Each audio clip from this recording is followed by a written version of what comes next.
산상수 9번째 핍박도 복인가.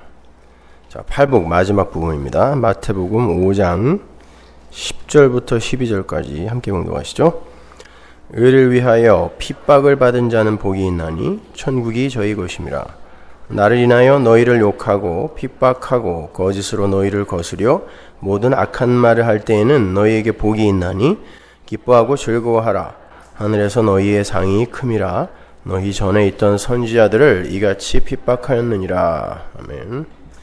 자, 이제 산상수훈 중 팔복이라 일컬어지는 부분의 마지막 대목에 당도했습니다. 심령이 가난한 자는 복이 있나니 천국이 저희 것이미요 에서 시작된 예수님의 말씀이 의를 위하여 핍박을 받는 자는 복이 있나니 천국이 저희 것임이라로 끝나요. 샌드위치로 쌓여있죠, 그죠? 이러한 샌드위치식 문학 기법은 히브리 사람들의 대표적인 수사법이라고 그랬습니다.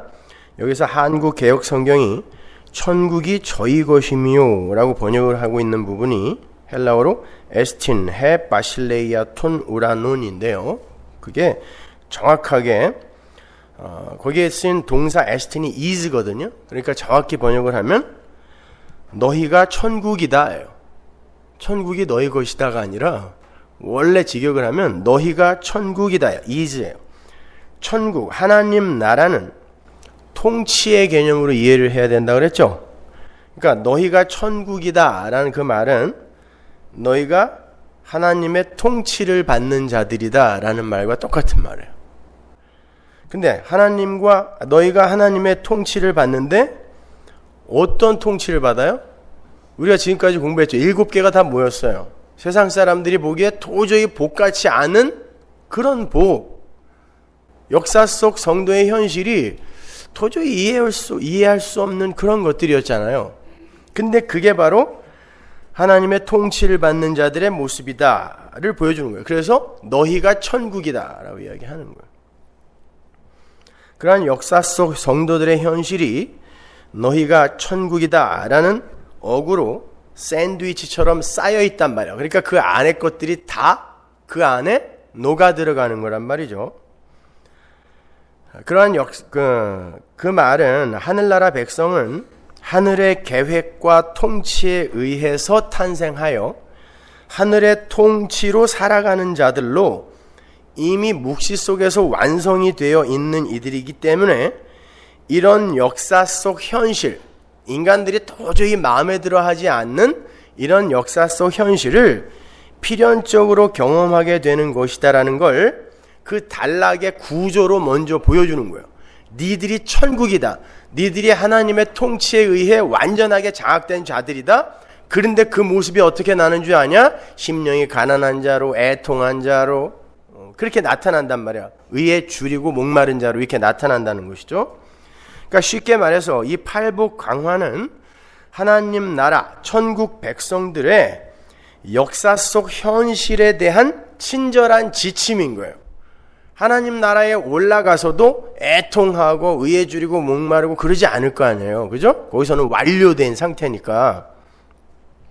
창세전에 신령한 복을 선물 받은 하나님 나라 백성들은 이 역사 속에서도 천국을 살아야 되는데 그 천국의 삶의 원리가 이 세상의 삶의 원리와 완전히 다른 그런 원리이기 때문에 복을 받은 성도들이 자칫 실망하거나 낙담하거나 오해할 수 있는 그들의 역사 속 삶의 양태에 관해서 예수님께서 친절하게 설명해 주시는 것이 이 산상수훈의 팔복 강화란 말이에요. 묵시 속 천국과 역사 속 세상이 오버랩되어 있는 십자가로 말미암아 그런 이상한 세상이 온 거죠. 지금 묵시 속 천국과 이 역사 속 세상이 오버랩이 되어 있는 이 신비한 세상을 살고 있는 하나님 나라 백성들은 이 세상 속에서 자신의 무력함과 불가능함을 처절하게 깨달아서 자기 안에서 나올 수 있는 선이 전혀 없다라는 것을 알게 되는 그런 심령의 가난이라는 현실을 경험하게 되고, 그게 심령의 가난이었죠. 그로 말미암아 애통하게 되며, 왜? 내가 죄로부터 자유하지 못하다는 것 때문에 애통하게 되며 거기에서 전적인 하나님의 주권을 인정하게 되는 그 과정 속에서의 그 온유라는 그 지향성을 갖게 되고, 그러므로 하나님의 의가 없으면 나는 절대 가망이 없는 존재라는 그런 주림과 목마름이 현상으로 나타나고, 점점 하나님 이외의 다른 가치들에게서 마음이 돌려지게 되어서 청결하게 한 곳으로 수렴이 되는 새 마음의 실체를 발견하게 되며, 지금 제가 요약해 드리는 거예요. 그동안 한 거. 그렇게 내 안의 우상들이 하나하나 허상으로 인식이 되고 고백이 되어지면서 하나님과의 이제 화평이 이루어지게 되는 거죠. 그죠? 이건 마치 구원의 서정처럼 역사 속에서 순서와 차례로 나타나는 게 아니라 동시에 나타나고 동시에 겪게 되는 천국 백성의 그 세상 속 천국 살이를 그 내용으로 하고 있는 거예요. 예수님은 그 전체의 내용을 의를 위하여 핍박을 받는 것으로 묶어내시는 거예요. 오늘 본문은 그렇게 팔복의 결론이면서 전체의 요약이기도 해요. 그건 하나님의 의를 위하여 내가 부정되고 부인되는 현상이잖아요. 그 8개가 전부 그런 거였죠. 그게 의를 위하여 핍박을 받는 모습이에요. 역사 속에서. 여기에서 핍박이라고 번역이 된 헬라어 디오코는요, 두들겨 맞거나 욕을 먹거나 해를 입는 등의 핍박이라기보다 누군가에 의해 자기가 원치 않는 방향으로 밀려가는 상태를 뜻하는 단어예요. 쫓겨가다, 밀려가다 이런 뜻이에요. 그 단어의 수동태란 말이에요. 이거예요. 그러니까 여기에서 쓰인 수동태 동사 데디오그메노이는 추적을 당하다, 쫓겨가다 라는 의미가 더 강한 거예요. 그래서 여기에서 쓰인 핍박이라는 단어는 성도를 향한 세상 사람들의 비난이나 욕설이나 위해 행위에 초점이 있다기보다는 당신의 백성들을 이 세상 아담들이 추구하는 반대 방향으로 몰고 가시는 하나님의 열심에 더욱 초점이 있는 거예요. 그러니까 양을 모으는 목자의 추격을 떠올리시면은 정확하게 그 그림이에요. 그게 디오코예요. 물론 박해를 당하다라는 뜻도 있어요. 그러니까 그러한 의미까지 포함을 해서 핍박이라는 것의 의미를 종합적으로 정의를 내리게 되면 하나님의 열심에 의해 하나님이 정해놓으신 목적지로 밀려 내려가는 성도의 삶에 나타나게 되는 박해와 미움받음의 현실, 이 정도가 되겠죠. 이 8개의 항목을 성도의 역사 속 현실이라는 그 앞부분과 묵시 현실을 가리키는 뒷부분으로 나누어서 이렇게 대조를 해보면요, 성도의 역사 속 현실은, 그러니까 이 세상 속에서 여러분의 현실, 천국을 사는 사람들의 현실은 앞부분이죠. 전부 심령이 가난함, 애통, 온유, 의에 줄이고 목마름, 긍휼히 여김, 마음의 청결, 화평케 함, 의를 위하여 핍박을 받음이에요. 그죠? 이게 역사 속 현실이죠. 그리고 묵시 속 현실은 천국, 위로, 땅, 의로 가득 채워진 배부름, 긍휼, 하나님을 봄, 하나님의 아들, 그리고 다시 천국이에요. 근데 그 천국은 누구? 나죠. 성전 자체가, 거룩한 성 자체가 하나님의 처소가 바로 나니까, 우리 성도니까. 그리고 그 나머지 땅도 누구예요? 우리였죠. 제가 설명해 드렸잖아요. 그 땅이 뭔지, 왜 땅을 준다 그랬는지. 의로 가득 채워진 배부름, 긍휼, 하나님의 아들, 하나님을 보는 자, 다 우리에게 하는 거예요. 완료된 교회 이야기예요. 그 뒤에 거는 전부 다. 여러분이 보시다시피 앞부분은 세상 속 아담 군상들의 존재성이나 주체성이나 욕망이나 이기심을 다 빼앗긴 모습이죠. 빼앗겼을 때 그런 현상이 나타나잖아요. 기고만장하여 살던 사람들이 그런 자기의 자율성이나 주체성, 존재성을 빼앗겼을 때 심령이 가난함으로 내려가게 되잖아요. 나는 아니네, 이렇게. 나에게는 하나님의 의가 필요하네. 의에 줄이고 목마름. 내 안에서 왜 죄만 나오지? 애통. 에? 그리고 뒷부분은 하나님의 통치 속에서 하나님의 처소가 된 하나님의 아들들의 완료 지점 묘사란 말이에요. 그 앞부분 전체를 한 단어로 축약을 했을 때 그걸 핍박이라 그래요. 디오코. 하나님의 추격, 하나님의 몰고 가심. 그로 말미암아 이 세상 아담 군상들 속에 있던 하나님의 백성들이 어떤 모습으로 나타나게 되는지 지리멸렬로 나타나는 거예요. 그 핍박의 현실은 1차적으로 우리 안에서 가장 먼저 일어나요. 아담 안에서 이 세상에 태어나게 되는 모든 인간은 저마다 자기 자신의 존재성과 주체성과 가치 챙기기를 생전의 목적으로 삼아 살게 되죠. 창세전에 복을 받은 성도도 마찬가지예요. 그렇게 삽니다. 하늘나라 백성들도 일단은 육을 가진 아담으로 이 세상에 오기 때문에 이 세상 모든 아담 군상들과 조금도 다를 바 없는 이기의 삶을 살게 돼요. 성도도 마찬가지예요. 근데 창세전에 복을 받은 이들은 나면서부터 창세전에 받은 그 복을 갖고 태어나게 돼 있어요.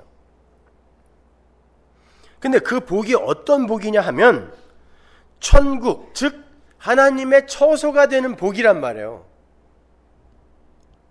오늘 본문에도 나오잖아요. 복 있는 자요, 너희들은 핍박을 받는 자들인데 너희가 이 세상에서 상을 받게 될 것이다 그래요. 근데 어떤 상? 천국이라 그래요. 그러니까 상, 복, 천국 이게 다 같은 거예요. 하나님의 처소가 되기 위해서는 하나님이 들어갈 자리가 있어야 돼요. 근데 조금만 비워지면 되는 게 아니라 하나님이 꽉 찰 수 있게 비워줘야 되는 거거든요. 그러니까 육적 자아 안에 들어있는 옛자아가 죽어야 할 자아임을 자각하게 되고 그것이 진심으로 이해되어지는 만큼 그 속에서의 하나님의 자리가 넓어지게 되는 것, 이게 성도의 역사 속 삶이란 말입니다. 생각해 보세요. 하나님의 새 언약에 의하면요, 우리 성도들에게 새 마음이 주어져 있을 뿐만 아니라 성령도 함께 주어지죠. 예레미야 31장, 에스겔서 36장.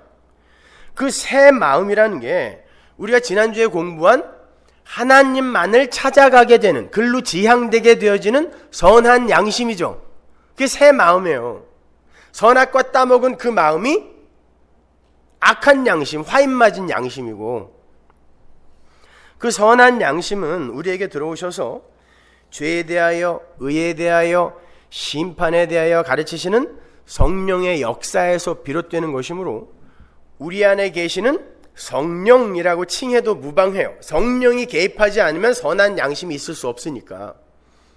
그 새 마음은 우리 자신이 부인되고 하나님의 통치가 우리 안에서 온전히 시행되어야 우리가 하나님 나라 백성으로서 자격을 갖추게 되는 것임을 알아요.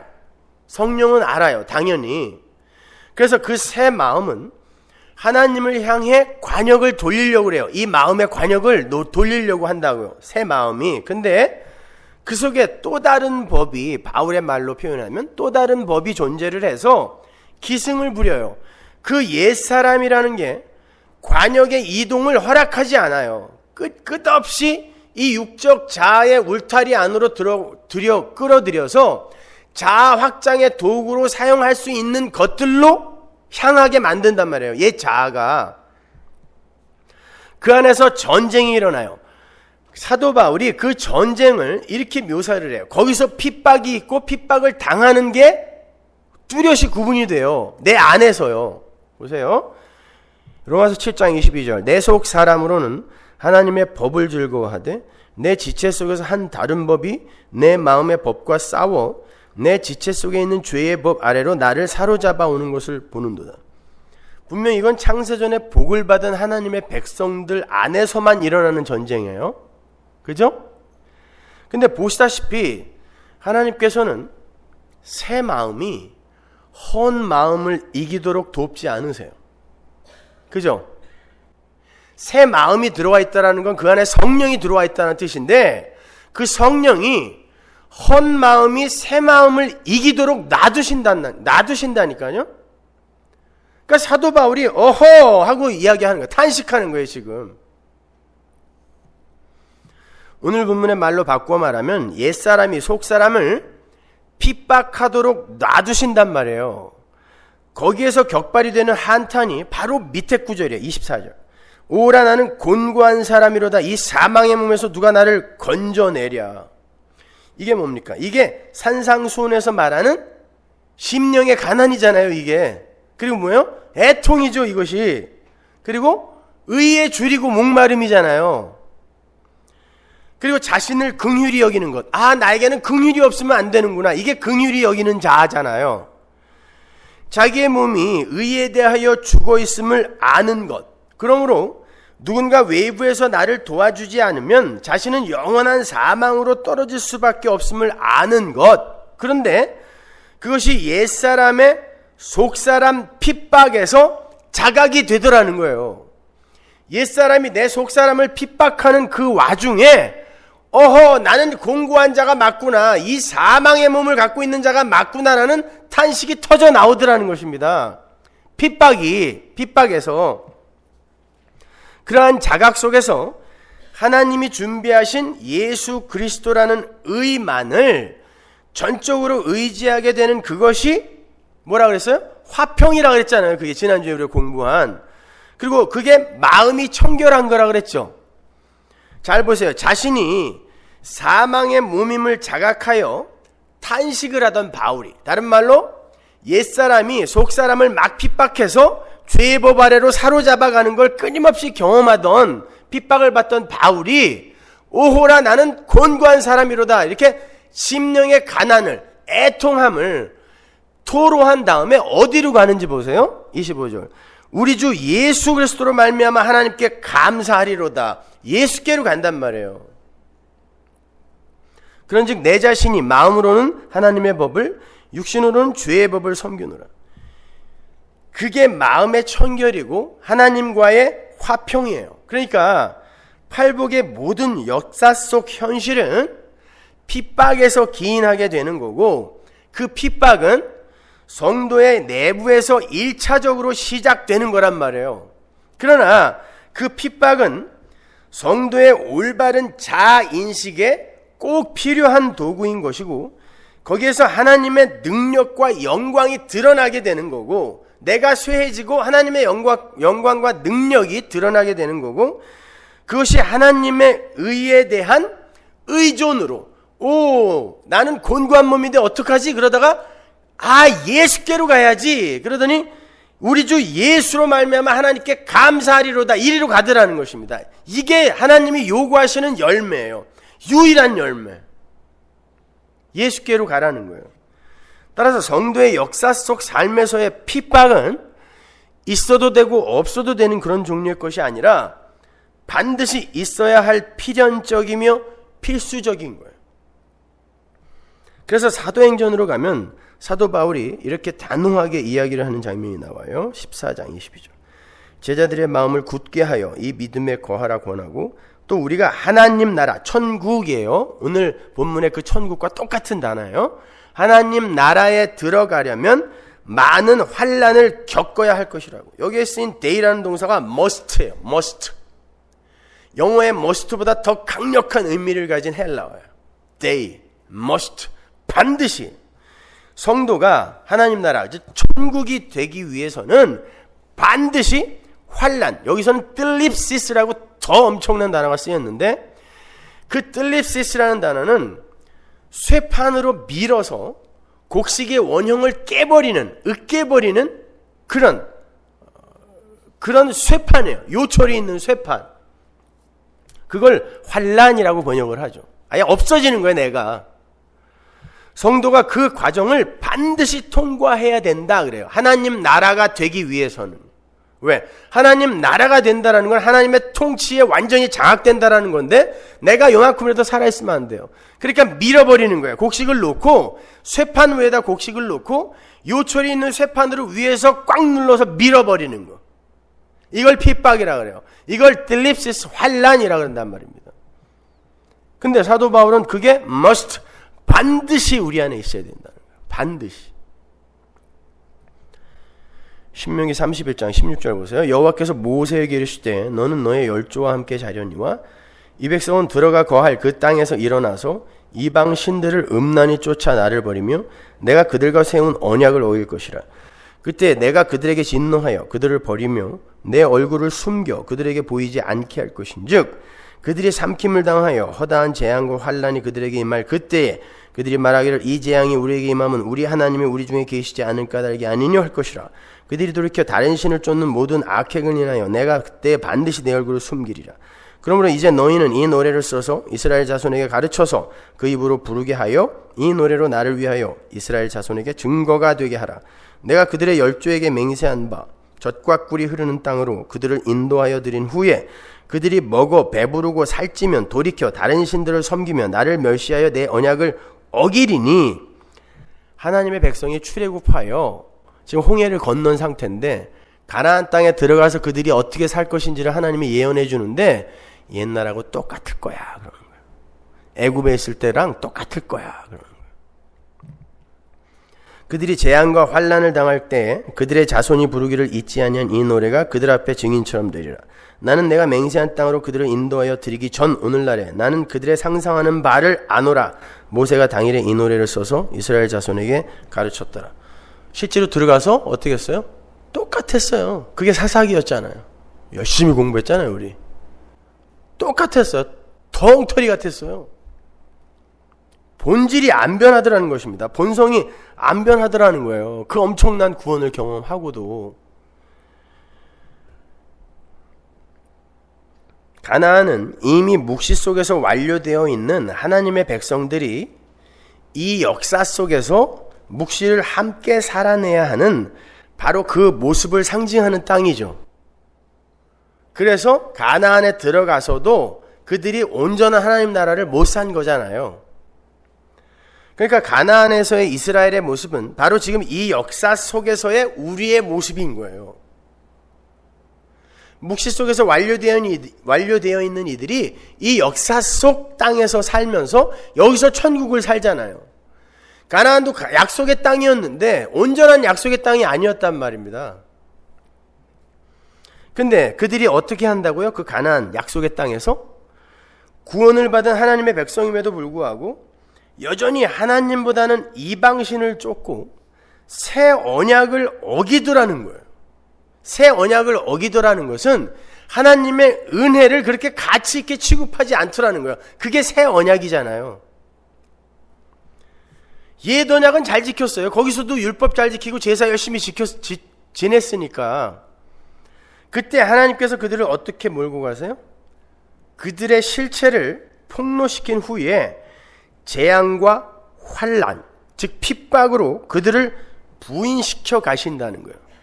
니들의 모습이 이거야 라고 그들에게 인식하게 만들어준다는 거예요. 그렇게 인간들의 무력함과 불가능함이 폭로가 되면 성령 받은 하나님의 백성들은 하나님의 의만을 붙들게 되는 거예요. 성령 받은 하나님의 백성들은 이거 어떡하지? 아니네, 큰일 났네, 어떤 조처가 있어야 되겠는데, 근데 말씀 속에서 들려와요. 성령이 내 안에서 말씀하세요. 예수가 너 때문에 죽었어. 그거 붙들어야 되는 거예요. 그때. 그래서 성도의 삶에 내부적 갈등으로서의 핍박은 반드시 있어야 하는 필연적인 것이 되는 거예요. 근데 수시로 져요. 안심이 되시죠? 맨날 지고 있었는데 이기는 척하고 있었잖아요. 그러한 성도 안의 핍박의 현실은 외부에서도 그대로 일어나게 돼요. 이제 성도의 외부에서 들이닥치는 핍박은 어떤 양태를 갖고 있으며 어떤 결과를 초래하게 되는지에 관해서 구체적으로 살펴보도록 하겠습니다. 오늘 보면 10절과 11절 다시 보시면 그 핍박이 왜 하나님의 나라인 성도들에게 닥치게 되는 것인지가 잘 나타나 있어요. 10절 다시 보세요. 의를 위하여 핍박을 받은 자는 복이 있나니 천국이 저희 것임이라. 나를 인하여 너희를 욕하고 핍박하고 거짓으로 너희를 거스려 모든 악한 말을 할 때는 너희에게 복이 있나니. 10절 앞에는 의를 위하여라고 되어 있고 11절 앞에는 나를 인하여라고 되어 있죠. 그러면 그 10절의 의를 위하여라는 어구는 의 때문에예요. 의 때문에. 정확하게 번역하면 의 때문에 핍박을 받는 자라는 뜻이거든요. 근데 11절에 의하면 그 의가 누구예요? 나를 인하여라고 하니까 그 의는 예수죠. 예수 때문에 핍박받는 자. 예수가 혼자 성취하고 완료한 그 의 때문에 핍박받는 자란 뜻이죠. 그러니까. 근데 그 예수의 의 때문에 왜 핍박이 오냔 말이에요, 우리에게. 로마서로 가면 그 예수 그리스도의 의가 무엇과 대조가 되어 있는지가 분명히 나와요. 자, 이제 우리가 거의 외우는 부분인데 로마서 3장 21절로 가보세요. 이제는 율법 외에 하나님의 한 의가 나타났으니, 이게 오늘 본문에 나오는 그 의예요. 똑같은 단어예요. 율법과 선지자들에게 증거를 받은 것이라 곧 예수 그리스도를 믿음으로 말미암아 모든 믿는 자에게 미치는 하나님의 의인이 차별이 없느니라. 이 의예요. 모든 사람이 죄를 범하였으며 하나님의 영광에 이르지 못하더니 그리스도 예수 안에 있는 구속으로 말미암아 하나님의 은혜로 값없이 의롭다함을 얻은 자 되었느니라. 이 의, 똑같은 의예요. 여기서 바울이 말하는 그 의의 대척점에 뭐가 있어요? 율법이 있죠, 지금요. 그러니까 하나님이 준비하신 예수 그리스도의 의와 관계된 이들은 율법으로 인간의 의를 구축해 보겠다고 하는 이들에 의해 핍박을 받게 된다는 뜻이에요. 그죠? 율법과 의가 대척점에 있는 거니까. 21절을 보시면 예수 그리스도라는 하나님의 의는 율법과 대척점에 있는 것임에도 불구하고 율법과 선지자에 의해서 증거를 받은 거라 그러죠. 그러니까 율법의 진의와 선지자들의 전한 바가 전부 예수 그리스도였다라는 말이에요. 예수 그리스도의 의를 믿고 의지함으로 말미암아 은혜로 값없이 주어지는 게 그 구원을 찬송하는 이들이 성도들인데, 그 성도들에게 주어진 예수 그리스도의 의 때문에 세상이 성도들을 핍박한다는 거예요. 그게 어떤 형국인지 제가 쉽게 설명을 해드릴게요. 여러분, 마더 테레사를 아시죠? 평생을 인도의 빈민들과 가난한 병자들을 위해서 헌신을 하신 분이에요. 그분에 관한 책만 제가 갖고 있는 것만 해도 30권이 넘으니까 고등학교 때부터 산 게요. 어마어마하죠, 그죠? 온 세상에 본받고 싶어하는 분이잖아요. 의인이죠. 예수를 안 믿는 사람들이 마더 테레사를 좋아합니까, 싫어합니까? 마더 테레사에 관한 책은 예수 안 믿는 사람들이 예수 믿는 사람들보다 10배를 더 샀다 그래요. 그러니까 세상 사람들이 좋아해요, 안 좋아해요? 좋아해요. 심지어 그분을 의롭다 칭하고 칭송하죠. 우리는요. 칭찬한단 말이에요. 본받아 살자, 그렇게 살자. 세상이 칭송하고 세상이 쫓으려고 그래요. 그렇다면 마더 테레사의 의는 성경이 말하는 의가 맞아요? 성경은 분명, 예수님은 분명 의 때문에, 의라는 원인이 있으면 너희는 반드시 박해, 핍박이라는 결론을 거두게 된다라고 이야기를 하는데, 이 마더 테레사라는 사람이 갖고 있던 그 의, 우리가 의라고 칭해주는 그 의는 세상의 칭찬을 받으라는 겁니다. 그러면 예수님이 이야기하는 그 의는 마더 테레사의 의는 아니에요. 그죠? 김수환 추기경은 어때요? 금이 돌아섰을 때 40만 명이 추모를 했는데 그 중에 대부분이 무신론자였고 불교 승려들도 꽤 많았습니다. 온 세상이 칭찬한 거죠. 그분의 삶을 청렴하고 가난하고 정직하고 의를 위해서 자기의 한 몸을 불사르고 가난한 자들, 약한 자들의 편에 서서 투쟁한 분이잖아요. 그러니까 온 세상이 그분을 칭찬하고 스님들까지도 목탁을 들고 성당 앞에 서서 그 수모를, 부끄러움을 감수하며 참배를 한 거 아닙니까? 모든 사람이 칭찬한 거 아니에요.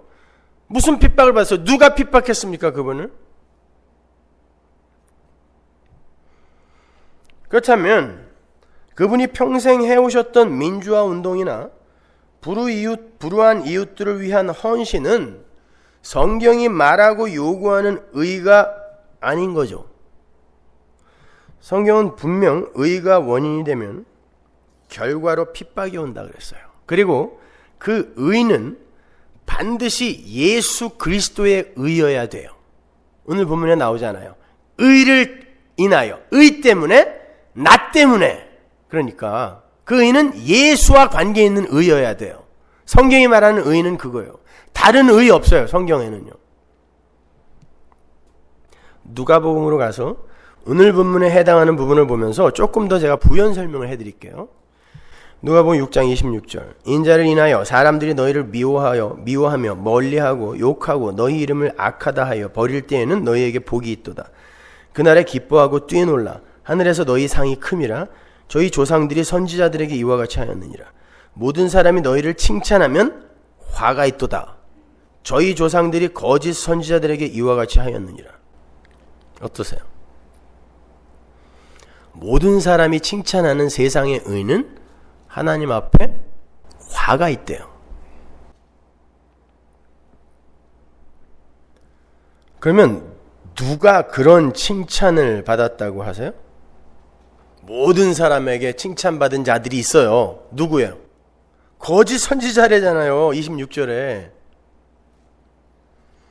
그러면 거짓 선지자들이 어떻게 했길래 모든 사람에게 칭찬을 받았을까 한번 보세요. 오죽하면 사도 바울도 야 내가 떠나온 지 얼마나 됐다고 다른 복음 전하는 자들을 그렇게 금방 쫓아가니? 그랬으니까 초대교회 때도 그렇게 쉽게 넘어갔단 말이에요. 어떤 이야기를 했길래? 예레미야 14장 12절 보세요. 그들이 금식할지라도 내가 그 부르짖음을 듣지 아니하겠고 번제와 소제를 드릴지라도 내가 그것을 받지 아니할 뿐 아니라 칼과 기근과 연병으로 그들을 멸하리라. 이에 내가 가로되 슬프도소이다 주 여호와여 보시옵소서. 선지자들이 그들에게 이르기를 너희가 칼을 보지 아니하겠고 기근은 너희에게 이르지 아니할 것이라. 여호와께서 이곳에서 너희에게 확실한 평강을 주시리라 하나이다. 여호와께서 내게 이르시되 선지자들이 내 이름으로 거짓 예언을 하도다. 나는 그들을 보내지 아니하였고 그들에게 명하거나 이르지 아니하거늘 그들이 거짓 계시와 복술과 허탄한 것과 자기 마음의 속임으로 너희에게 예언하도다. 그러므로 내가 보내지 아니하였어도 내 이름으로 예언하여 이르기를 칼과 기근이 이 땅에 이르지 아니하리라 하는 선지자들에 대하여 나 여호와가 이같이 이르노라. 그 선지자들은 칼과 기근에 멸망할 것이요. 보시는 것처럼 거짓 선지자들은 금식, 기도, 번제, 소제, 이게 뭐예요? 율법의 행위예요.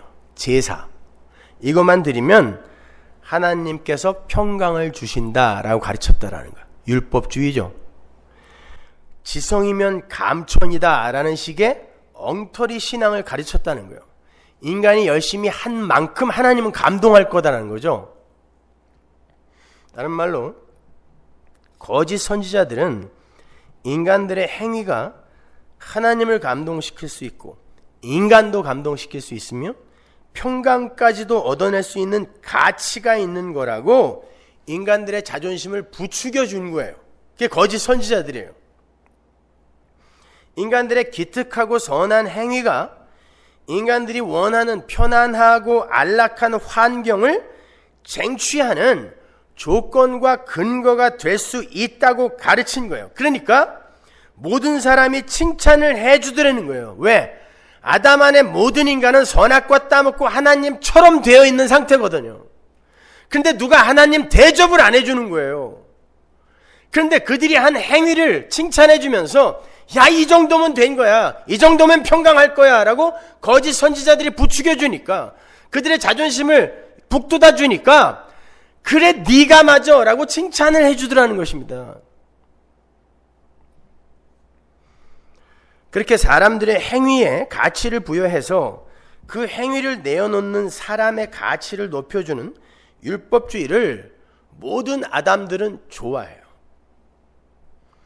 마치 선악과를 따먹고 하나님처럼 된 인간의 실존을 확증해 주는 것 같잖아요. 그래 너 하나님처럼 된 거 맞네. 어떻게 사람의 몸에서 그런 행위가 나와? 이런 식으로. 그런데 예수님은요, 그런 식으로 율법을 지키고 선한 일을 해서 높아지는 걸 하나님께 미움을 받는 것이라 그래요. 보세요. 누가복음 16장 15절 보세요. 예수께서 이르실 때 너희는 사람 앞에서 스스로 옳다 하는 자이나 너희 마음을 하나님께서 아시나니 사람 중에 높임을 받는 그것은 하나님 앞에 미움을 받는 것이니라. 율법과 선지자는 요한의 때까지요, 그 후부터는 하나님 나라의 복음이 전파되어 사람마다 그리로 침입하느니라. 왜 이런 말들이 이렇게 붙어 있는지를 생각을 하시면서 읽으셔야 돼요. 15절에 사람 앞에서 스스로 옳다 하는 자라는 어구에서 스스로 옳다 하다라는 어구를 이해하기 쉽게 번역하면 여기에 의라는 단어가 들어가 있어요. 디카이오스네. 인간이 스스로에게 의를 주다라는 뜻이에요. 인간이 자기가 의를 만들어서 스스로에게 의를 주다. 하나님이 준비하신 그 의 말고 인간들이 생산해낸 의를 인간 스스로에게 주는 거. 이게 스스로 옳다 한다라는 뜻이에요.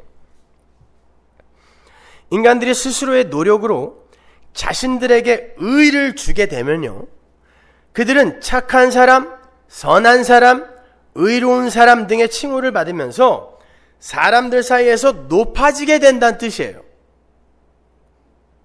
그러나 하나님은 그러한 인간의 의로 높아진 자들을 미워하신다는 거예요. 그러면서 주님은 율법과 선지자, 즉 구약은 요한의 때에 끝났다라고 명확하게 거기다 붙여주는 거예요. 그건 구약에서 높아지는 방법이었잖아요.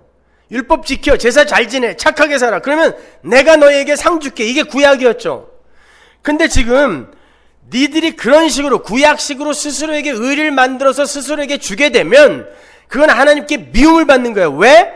구약은 요한의 때에 끝났다라고 이야기하는 거예요. 그리고는 뭐라 그러냐면 그 후부터는 하나님 나라의 복음, 천국 복음이 전파된다 그래요. 그 천국 복음은 예수의 십자가 의로 말미암아 성취된 복음이잖아요. 예수의 의가 중심이 된 복음. 그 후부터는 이제 복음이 전해지기 때문에 구약의 그런 방법으로는 의를 쟁취해낼 수 없다는 거예요. 근데 너희들은 지금도 그런 모양으로 높아지고 있다는 거예요. 심지어 하나님 나라의 복음이 전해지는데 사람이 자기 힘으로 그 복음, 하나님 나라로 침입해 들어가려고 하더라가 마지막 부분이에요. 사람이 그리로 침입하느니라.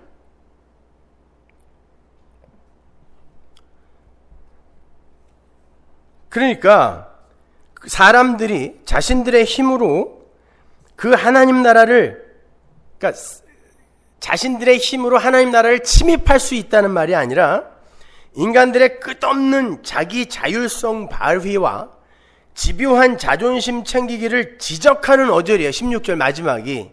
사람들이 그 하나님 나라 복음도 자신들의 의를 동원하여 침입하려 한다라는 거예요. 이게 알미니언주의지 뭐예요. 그러니까 구약 때나 신약 때나 자신들의 존재성과 주체성과 자율성에 매여 있는 아담들은 항상 사람의 힘으로 자신들을 높이려 하고 자신들의 가치 향상에 의한 그 타인의 칭찬, 거기에 목을 매두라는 거예요. 그리고 그게 진짜 가치 있는 삶인 줄 착각하는 거예요. 그래서 그걸 얻어내기 위해 목숨을 버리는 이들까지 있다는 거예요. 그래서 고린도전서 13장에 보면은 사랑이 없이도 자기 몸을 불살르는 자가 있더라고 이야기를 하시는 거예요. 예수님이요, 하나님이. 그래서 오늘날에도 인간들이 선악과 따먹은 그 양심으로 의라고 합의해 놓은 것들을 자신의 주관으로 삼아서 거기에 목숨까지 걸면서 투쟁을 하고 헌신을 하는 사람들은 모두 다 사람들이, 온 세상이 칭찬해 주는 거예요. 그게 아담들의 본성이거든. 보편적 인간의 가치 평균을 그들이 올려주었다고 생각하는 거예요. 그럼에도 오늘날 개혁주의 진영에서는 그러한 종류의 개혁과 혁신을 도모하고 있지 않나요? 사회 정의와 만민 평등에 기여하는, 그리하여 온 세상이 다 칭찬해주는 건강하고 건전한 이상적인 교회를 만들어 보겠다고 수선들을 떨죠. 교회가 세상에게 칭찬을 받는 일을 열심히 해서 세상으로부터 야 저런 교회라면 나도 다니고 싶다라는 평가를 받아내는 게 일견 옳은 전도 방법인 것 같죠. 그게 올바른 교회 만들기인 것 같죠. 그러면 오늘 본문 같은 구절은 다 찢어버려야 되는 거예요. 당연하잖아요.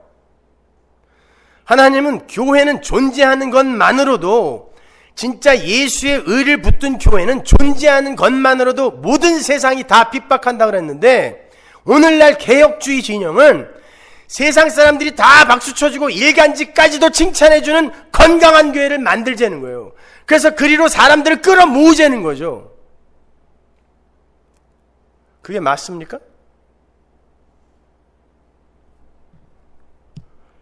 예수님이 정신이 나가셔서 지금 잘못 얘기하시는 건가요?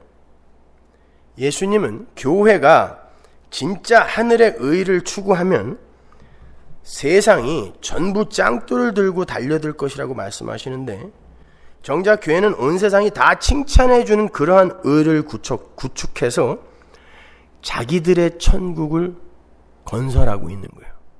이청준 선생의 그들만의 천국 보셨어요? 천국을 만든다고 하는데 다 자기가 주인공인 거예요. 요한복음 15장 18절 보세요. 세상이 너희를 미워하면 너희보다 먼저 나를 미워한 줄을 알라.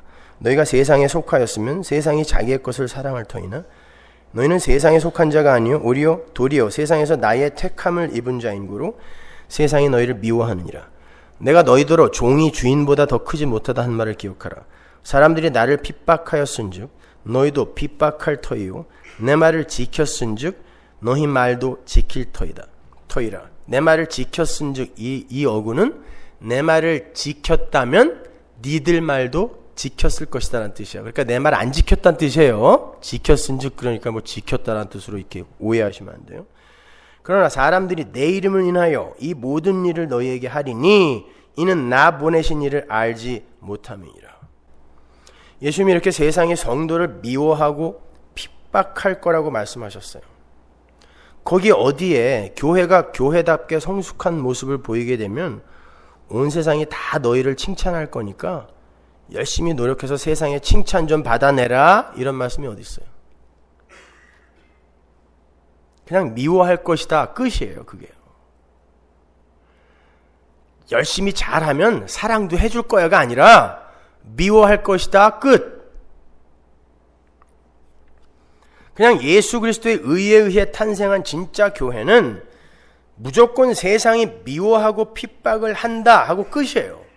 그건 모든 보편적 교회에게 공히 떨어진 견고한 약속이에요. 기독교인들에게 확실하게 약속이 된 단 한 가지, 그게 고난이에요. 핍박이에요. 착하게 잘 살면 세상이 미워하지 않을 거라는 면죄부는 어딜 찾아봐도 없어요. 성경은 오히려 그리스도 예수의 의 안에서 경건하게 살면 살수록 핍박이 심해진다 그래요. 오해하지 마세요. 디모데후서 3장 12절 보세요. 무릇 그리스도 예수 안에서 경건하게 살고자 하는 자는 핍박을 받으리라. 이게 더 경건해지고자 하는 자는 이란 말이거든요. 더 경건해지면 질수록 세상은 핍박을 하지 칭찬 안 해준다는 뜻이에요. 일간지도 그런 훌륭한 교회들을 칭찬하고 자랑해줘요. 오늘날 건전한 교회, 건강한 교회라는 곳이 추구하는 그 목적지, 거기에 비스무리하게 가는 교회들은 일간지도 칭찬해 주잖아요. 근데 바울은 그리스도 예수 안에서 경건을 추구하면 추구할수록 세상은 그를 칭찬하는 게 아니라 핍박을 한다고 이야기를 하고 있는 거예요. 그렇다면 바울이 이야기하는 경건도 우리가 생각하고 추구하고 있는 그런 종류의 경건한 삶이 아니라는 것이 자명해지죠. 교회의 경건은 예수의 의만을 높이는 것을 말하는 거예요. 그걸 성경이 경건이라 그래요. 여러분이 갖고 있는 국어사전에 그런 개념 아니에요. 예수의 의만을 높이고 그것만을 붙드는 걸 경건이라 그래요. 그런데 그렇게 살면 살수록 세상이 더 핍박한다라고 이야기한단 말이에요. 마태복음 10장 22절 보세요. 또 너희가 내 이름을 인하여 모든 사람에게 미움을 받을 것이나 나중까지 견디는 자는 구원을 얻으리라. 이 동네에서 너희를 핍박하거든 저 동네로 피하라. 교회가 교회답게 살지 못하면 세상이 욕을 하고 비난을 한다고 하시는 게 아니라 교회가 예수님이 보내신 역할을 잘 수행해내면 세상 모든 사람이 그들을 미워한다는 거예요. 심지어 가족들까지도 교회를 핍박한다 그래요. 바로 윗구절 보세요. 21절. 장차 형제가 형제를, 아비가 자식을 죽는데 내주며 자식들이 부모를 대적하여 죽게 하리라. 니들이 내 말대로 잘 살면 그런 일이 일어난대요.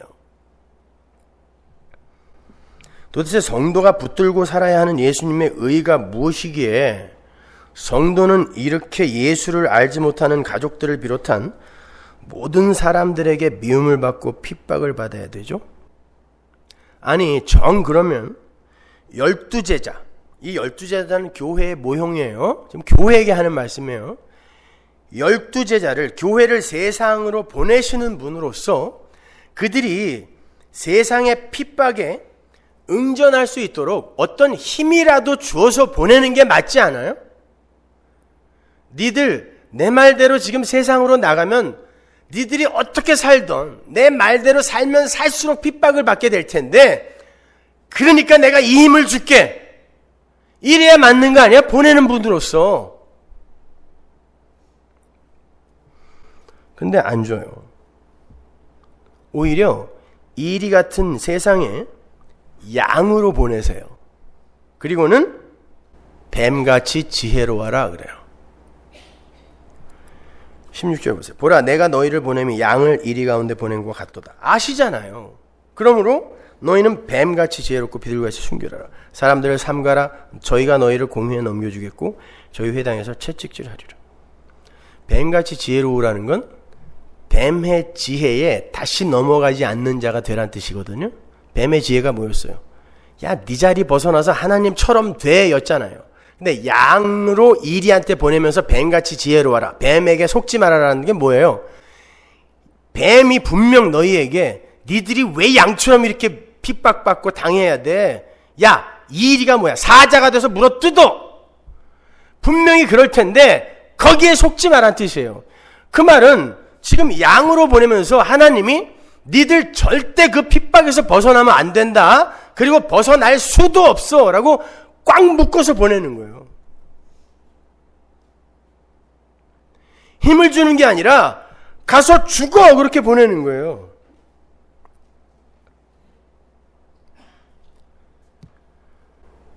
그런데요, 예수님께서 그들에게 능력을 주셨습니다. 안 준 게 아니에요. 근데 왜 이 능력을 갖고 핍박을 받았을까? 한번 고민해 보세요. 마태복음 10장 5절 보세요. 예수께서 이 12를 내보내시면 명하여 가라사대 이방인의 길로도 가지 말고 사마리아인의 고일에도 들어가지 말고 차라리 이스라엘 집에 잃어버린 양에게로 가라. 가면서 전파하여 말하되 천국이 가까웠다 하고 병든 자를 고치며 죽은 자를 살리며 문둥이를 깨끗하게 하며 귀신을 쫓아내되 너희가 거저받았으니 거저주라. 능력을 안 준 게 아니죠. 병든 자 고치고 죽은 자 살리고 문둥이 깨끗하게 하고 귀신 쫓아내는 능력 주셨어요. 그리고 공짜로 다 고쳐주라 그랬어요. 실제로 했어요. 이 사람들이. 갔다 와가지고 예수님께 막 너스레를 떨잖아요. 진짜 나가대요 이렇게. 그러면 그들이 칭찬을 받고 대접을 받아야죠. 죽은 자 살려줘, 병 고쳐줘, 귀신 쫓아내줘, 문둥이 다 낫게 해줘. 근데 왜 핍박을 받냐고요? 왜 핍박을 약속하냐고요? 왜 핍박으로 꽁꽁 묶어서 보내냐고요? 예수님이요. 그건 예수님도 마찬가지였죠. 예수님도 똑같이 일하셨어요. 죽은 자 살리셨고, 문둥이 고치셨고, 병든 자 낫게 했고, 귀신 쫓아냈습니다. 근데 세상이 예수님을 핍박하더니 급기야 가족들까지도 저런 미친놈이라고 이야기를 했어요. 가족들이요. 미쳤나 보다 그랬다니까요.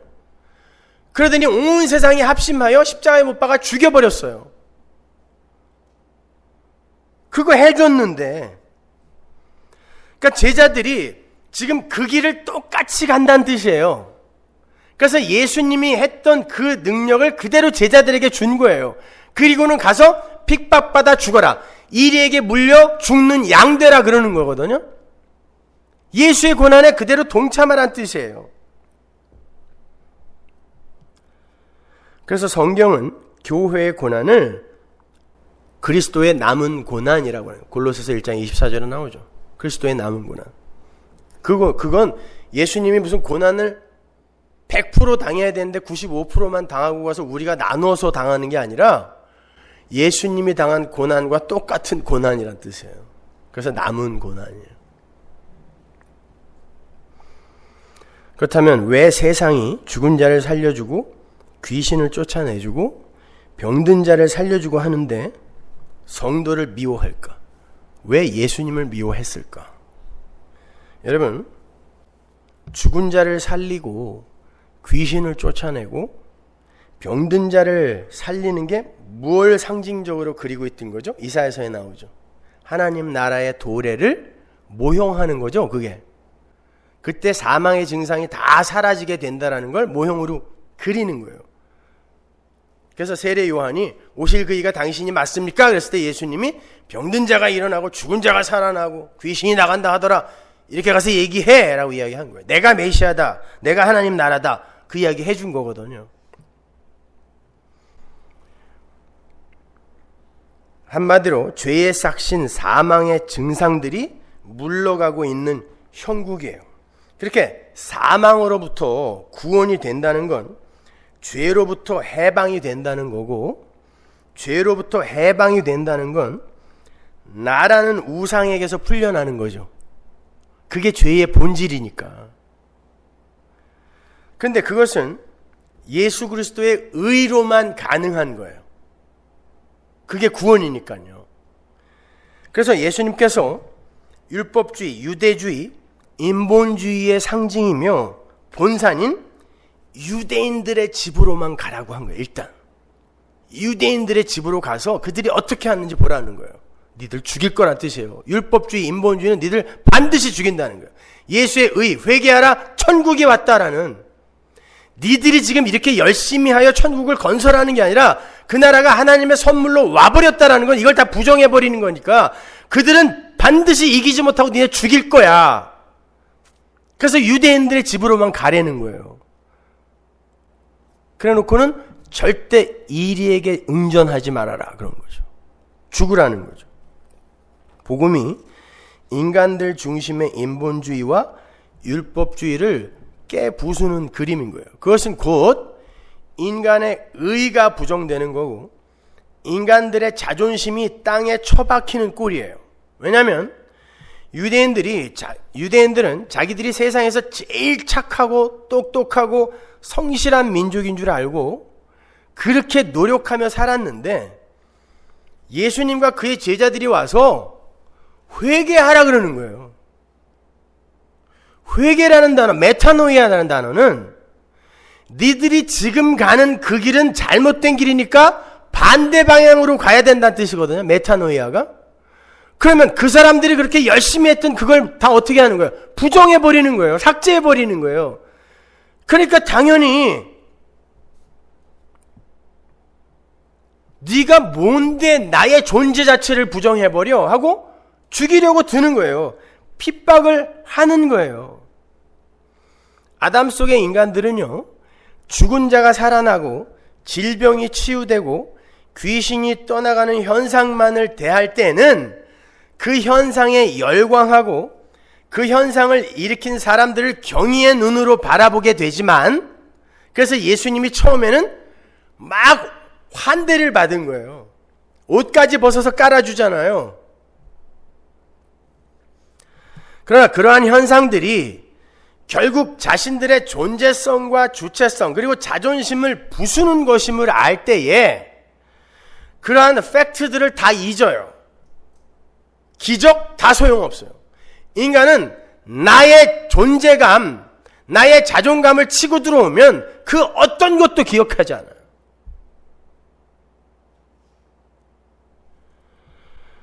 그 상대방을 죽이려고 대들게 돼요. 인간들의 그 자기 자아에 대한 집착은 그렇게 무서워요. 그걸 오늘날의 현실 상황을 대입해서 제가 이해를 시켜드리죠. 마더 테레사는 온 세상이 칭찬하고 존경하고 높이는 의의 어머니입니다. 왜냐하면 인간 가치의 평균치를 높이 올려놓은 인물 중에 대표적 예표니까요. 야, 인간은 저렇게 훌륭해 라는 하나의 표상을 제시하고 간 사람이거든요.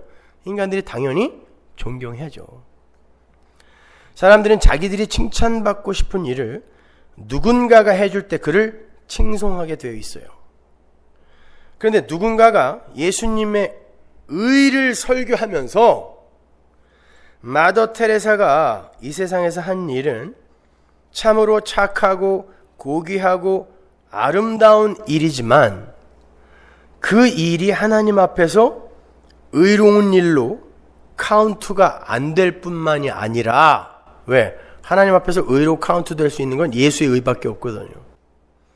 그게 하나님 앞에서 의로 카운트가 안 될 뿐만이 아니라 인간의 가치를 높여주는 일도 아닙니다. 왜? 인간의 가치, 인간의 인간됨, 인간의 하나님 나라 백성됨은 하나님의 은혜로만 되는 거니까 인간의 가치를 높여주는 일도 아닙니다. 혹 이 세상에서 마더 테레사보다 1000배나 더 착하고 헌신적인 삶을 산 사람이 있다 하더라도 그 사람의 그 행위가 그의 구원과 영생에 단 1%도 기여가 안 됩니다. 인간은 오직 예수의 의를 의지해서만 가치 있는 존재가 될 수 있는 거고 그 사람만 하나님 나라에 들어갈 수 있습니다. 그러니까 착한 일을 해서 나의 가치를 올리고 세상 사람들의 칭찬을 받을 만한 사람이 되려는 노력 이전에 내가 죄인 중에 괴수라는 걸 먼저 깨닫고 예수의 의만을 꼭 붙드는 자가 되세요 라고 누군가 설교를 했다고 해보자고요. 그게 유대주의 속으로 들어가서 그렇게 착하게 열심히 살던 유대주의 속으로 들어가서 회개하라 천국이 선물로 왔다라고 이야기한 제자들과 예수님의 모습이잖아요. 그 모습이잖아요. 그게 어떻게 될까요? 마더 테레사를 표상으로 딱 상정해 놓고 저게 우리 인간이야 라고 으쓱해 하던 인간들이 그 사람을 죽이려고 달려들게 되는 겁니다. 네가 뭔데 그러한 의인을 함부로 폄하하냐고. 어떻게 그런 의로운 모습을 폄훼하냐고. 다 들고 일어나겠죠? 우리 인간들이 선악과 따먹은 양심으로 의인으로 합의해 놓은 대단한 사람을 폄훼했다는 혐의가 곧 씌워지게 돼요. 인간들의 합의하여 의인으로 세워놓은 사람이 의인 아님의 자리로 내려가게 되면요, 인간들의 판단 자체가 엉터리로 부정되거든요. 니들이 잘못 본 거야 라고 인간 전체, 보편적인 인간 전체가 부정당하게 돼요. 그러면요. 그래서 예수님과 제자들도 핍박을 받다가 결국 죽임을 당한 거예요. 어떻습니까? 예수님의 의가 전해지면 교회가 핍박을 받아요? 칭찬을 받아요? 핍박을 받아요. 그러니까 의를 위하여 핍박을 받는다는 건 예수를 믿는다고 희생을 하고 헌신을 하고 손해를 보는 등의 그런 것들을 말하는 게 아니라 오히려 예수님의 의만을 외치면서 그러한 인간들의 행위를 부정하고 부인해버림으로 인해서 세상으로부터 조롱당하고 멸시당하는 성도의 삶을 말하는 거예요. 그게 의 때문에 핍박당하는 거예요. 예수의 의 때문에 핍박당하는 거예요. 고린도전서 1장 23절 보세요. 우리는 십자가에 못 박힌 그리스도만 전하니 유대인에게는 거리끼는 것이요 이방인에게는 미련한 것이다. 유대인과 이방인 온 세상 사람이라는 뜻이에요. 다 싫어한다는 거예요. 예수님의 십자가만 전했더니 다 싫어하더라는 거예요. 다 싫어하더라. 오직 부르심을 입은 자들에게는 유대인이나 헬라인이나 그리스도는 하나님의 능력이요 하나님의 지혜니라.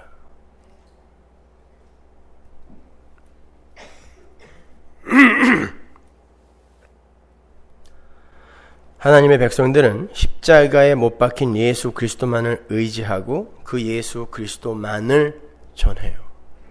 그 예수 그리스도가 능력이고 지혜인 것이지 인간들의 그 어떤 노력이나 열심이나 공로도 능력이 될 수 없고 지혜가 될 수 없다는 거예요. 그랬더니 유대인이나 헬라인이나 세상 모든 사람들이 다 그들을 미워하더라는 거예요. 그 예수 그리스도의 십자가 앞에서 이 세상 모든 아담들이 자존심 상해하고 기분 나빠하며 십자가의 도를 전하는 자들을 핍박하더라는 거예요. 그러나 그것은 디오코가 뭐라 했어요? 하나님의 추격과 밀어내심에 의해 발생이 되는 하나님의 은혜요 긍휼의 산물이었던 거예요. 근데 보세요. 핍박을 당한다는 건 싸움의 승패의 관점으로 봤을 때 지는 거죠. 이기는 사람이 핍박당해요? 지는 사람이 핍박당해요.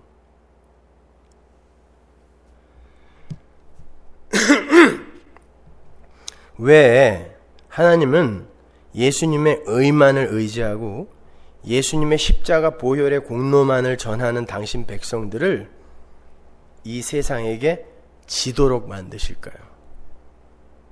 아까 우리 안에서 일어나게 되는 내면적 전쟁에서 우리가 수시로 핍박을 당하면서 어떤 열매가 맺힌다 그랬죠? 그리스도에게 감사하노라. 요 열매. 그리스도 없었으면 큰일 날 뻔했구나. 요 열매요. 예수의 의가 없으면 우리는 정말 쓰레기에 불과한 자들이라는 게 드러남으로 말미암아 예수님의 영광과 능력이 찬송을 받게 되는 게 우리 안에서 일어나는 핍박의 열매였어요. 마찬가지예요. 예수님의 의만을 의지하고 그 십자가의 도만을 전하는 하나님의 백성들이 왜 이 땅에서 핍박을 당하도록 놔두세요? 세상은 절대로 스스로 돌이켜서 하나님께로 향할 수 없다는 걸 폭로하시기 위해서 그러는 거예요. 예수님의 의가 없으면 이 세상은 전부 멸망의 자리로 떨어질 수밖에 없었는데 예수님의 의로 말미암아 하나님께서 창세전에 택해 놓으신 하나님의 백성들이 그 와중에 하나님께로 돌아서는 기적이 일어났다는 걸 보여주기 위해 예수님의 의만을 의지하고 전하는 자들이 오히려 지는 모습으로 나타나게 되는 거예요. 인간의 의를 의지하고 내세우는 자들은 인본주의적 관점에서 볼 때 멋집니다. 모든 사람들의 칭찬을 한 몸에 받고 인간의 자존심을 멋지게 세워줘요. 반면에 예수의 의만을 의지하는 사람들은 어때요? 그 어디에서도 예수님의 의만을, 십자가만을 먼저 붙들고 전하기 때문에 행동 없는 양심이라느니 열심히 부족한 게으른 성도니 하는 평가를 받게 돼요. 그리고 그러한 이들은 세상으로부터 반드시 핍박을 받게 되어 있어요. 누가 봐도 인본주의자들의 승리입니다. 더 멋지잖아요. 그리고 세상적 관점에서 우리를 핍박할 근거를 얼마든지 붙들고 있는 사람들 아닙니까? 그러니까 지는 거예요, 우리는요. 어느 면으로 봐서도 쳐요. 그러나 주님의 말씀을 기억하세요. 의를 인하여 핍박을 받는 자가 복이 있는 것이다. 그들이 바로 천국이다. 왜? 하나님의 통치에 완벽하게 장악이 되어서 인간들 스스로는 도저히 갈 수 없는 자기 부인의 자리, 육적 죽음의 자리로 밀려 내려가고 있기 때문이다. 그게 바로 천국이다. 하나님의 통치가 완전하게 실현이 되는 곳, 그게 바로 너다. 그게 복받은 자다 라고 말씀하신단 말이에요. 그걸 기억하시란 말이에요. 예수님의 피복음 전하느라 이 세상에서 조금 면박당해도 괜찮아요. 행위로 자신을 자랑하는 이들 앞에서 좀 작아 보여도 괜찮습니다. 먼저 예수의 의가 무엇인지를 배우세요. 그리고 그 앞에 항복하고 의존할 수밖에 없는 자신의 실체를 올바로 인식하셔야 돼요. 그걸 알았던 제자들이 예수의 의만을 전하다가 감옥에 갇혀서 실컷 두들겨 맞고 나오면서 오늘 본문의 말씀처럼 그 핍박을 기쁘고 즐겁게 여겼다. 사도행전 5장 40절 보세요. 저희가 옳게 여겨 사도들을 불러 채찍질하며 예수의 이름으로 말하는 것을 금하고 놓으니 사도들은 그 이름을 위하여 능욕받는 일에 합당한 자로 여기심을 기뻐하면서 공회 앞을 떠나니라. 베드로전서 4장 12절. 사랑하는 자들아, 너희를 시련하려고 하는 불시험을 이상한 일 당하는 것 같이 이상히 여기지 말고 오직 너희가 그리스도의 고난에 참여하는 것으로 즐거워하라. 이는 그의 영광을 나타내실 때에 너희를 즐거워하고 기뻐하게 하려 함이라. 너희가 그리스도의 이름으로 욕을 받으면 복 있는 자로다. 영광의 영 곧 하나님의 영이 너희 위에 계심이라. 여러분이 예수님의 의만을 전하다가 당하는 고난은 보시다시피 그리스도의 고난이에요. 그건 영광스러운 거예요. 그렇게 지는 게 맞는 거예요. 그래야 세상이 구제불능인 곳으로 드러나게 되는 거죠. 예수님이 세상에게 맞아 죽음으로 온 세상이 죄인으로 정죄됐잖아요. 마찬가지예요. 여러분이 세상에게 맞아 죽음으로 말미암아 여러분이 세상 심판의 근거를 마련하는 거예요. 그러나 그 죽음으로 기뻐할 수 있도록 하나님께 힘을 달라고 기도도 같이 하셔야 돼요. 너무 힘들기 때문에. 지는 게 어떻게 쉬워요. 그거는 우리의 힘으로 안 되는 거예요. 힘이 있는데 지는 건. 그래서 기도하는 거예요. 최근에 한국에서 복음을 잘 전하고 계시는 존경하는 제 선배 목사님이 새파란 젊은 아이들한테 웹상에서 공격을 당하는 일이 있었어요. 제 선배 목사님은 예수님이 넘으신 분인데 그분이 전하는 복음에 시비를 걸고 들어온 아이들은 30대를 간 넘긴 아이들이에요. 근데 공부를 굉장히 많이 한 친구들이에요. 제가 글을 보니까 쓰는 어휘나 논리가 너무나 탁월해요. 신학에 대해서 굉장히 열심히 공부한 친구들인 것 같아요. 이 목사님은, 선배 목사님은 예수님의 십자가와 보혈 이외에 다른 건 전하지 않으세요. 그리고 그분의 웹사이트에는 우리 교회만 링크로 걸려 있어요. 근데 거기에 그렇게 그 아이들이 달려들어서 욕을 하고 하는데 그 목사님의 응전의 태도를 제가 보면서 참 많이 배웠어요. 분명히 대단한 실력을 갖고 있는 목사님인데요. 한마디 딱 쓰셨더라고요. 이제 그만들 합시다. 은혜 받은 대로 사세요. 왜냐하면 논쟁을 통하여 그들이 설득되지 않는다는 걸 이분은 알아요. 그러니까 웹사이트에서 많은 이들이 보고 있는 가운데 거기서 멋지게 반박을 해주면 뜰 수 있는데 완전히 죽어버렸어요. 할아버지가.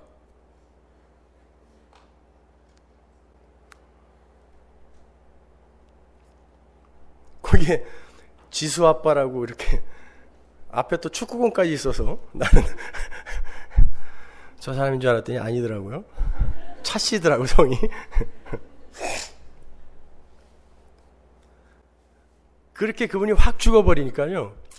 그 이리 때처럼 물려고 달려들던 애들이 슬금슬금 하나씩 빠지더니 다 없어져 버렸어요.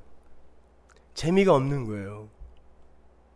그리고 어느 틈에 그분은 아무것도 안 하고 한마디 하고 죽어버렸는데 많은 사람들이 그분에게로 확 쏠리고 있다는 걸 이들이 안 거예요.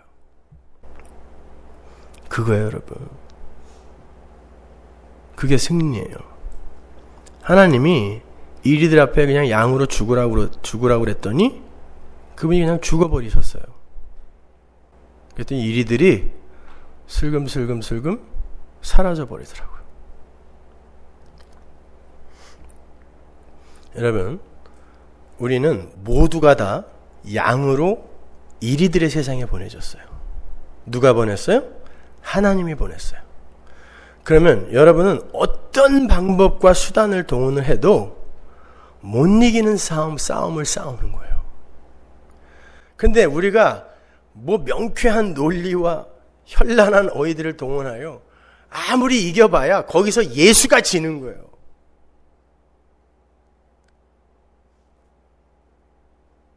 우리는 핍박을 받도록 되어 있다니까요. 복 있는 자여 너희들은 의 때문에 핍박받으리라. 이게 예수의 선언인데 왜 우리는 자꾸 이기려고 하냐고요. 아니요, 여러분은 하나님 나라예요. 거룩한 나라잖아요. 천국이잖아요. 얘들아, 너희들은 복받은 자들이야. 니들이 천국이다. 예수님이 말씀하셨어요. 그리고는 그 천국은 세상에게 핍박받아. 근데 그거 내가 양 떼무는 목자처럼 내가 몰고 가는 거야. 누구도 못 말려. 이게 산상수훈 8복의 결론이에요.